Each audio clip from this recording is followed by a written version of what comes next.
Bonjour à tous! Aujourd'hui une vidéo qui a pour sujet la Seconde Guerre mondiale en France, plus particulièrement la débâcle française en juin 1940 dans le département de la Moselle.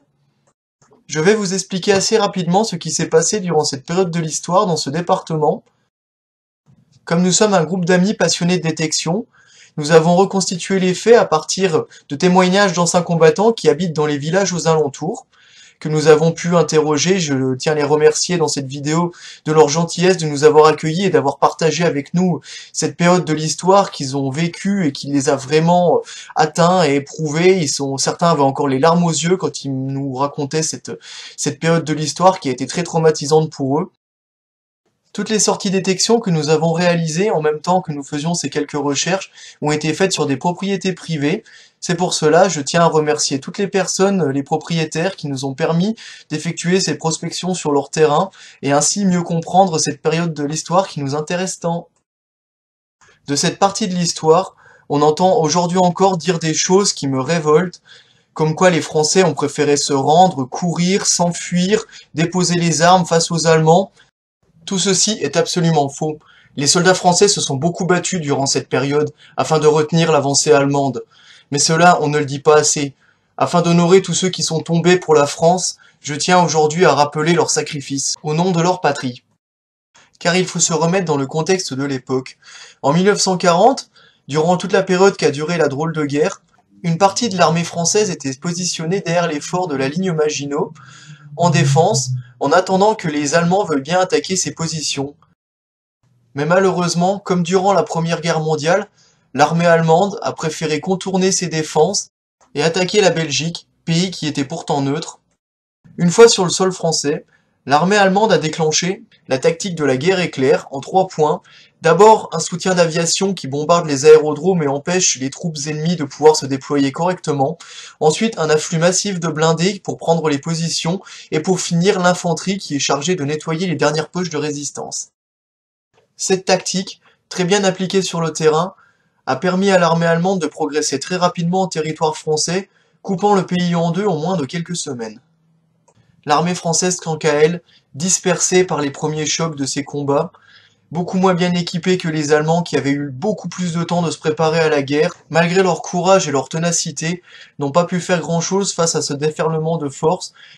Malgré cela, certaines sections françaises, alors même que les Allemands étaient quasiment déjà arrivés à Dunkerque, ont préféré continuer le combat coûte que coûte, notamment ici en Moselle, où certaines sections se sont même battues jusqu'à plusieurs jours après l'armistice, continuant à tendre des embuscades aux soldats allemands, se déplaçant de position en position au gré des batailles, utilisant quelques pièces d'artillerie et de rares munitions pour équiper ces dernières, car vraiment tout commençait à manquer, les munitions faisaient gravement défaut, les ravitaillements n'arrivaient plus, le pays était coupé en deux, les soldats français qui résistaient à cette époque étaient livrés quasiment à eux-mêmes, il n'y avait aucun ravitaillement disponible, plus rien ne suivait, et malgré tout ils ont continué comme cela à se battre, changeant de position vraiment régulièrement, creusant des trous à même le sol afin de camoufler les quelques mitrailleuses qui restaient et les soldats d'infanterie qui équipaient ces dernières.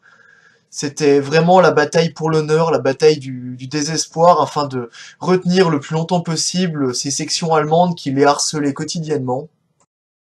En détectant sur ces positions, nous avons trouvé énormément de munitions et de douilles françaises, ce qui laisse à penser qu'ils ont tenu leur position assez farouchement.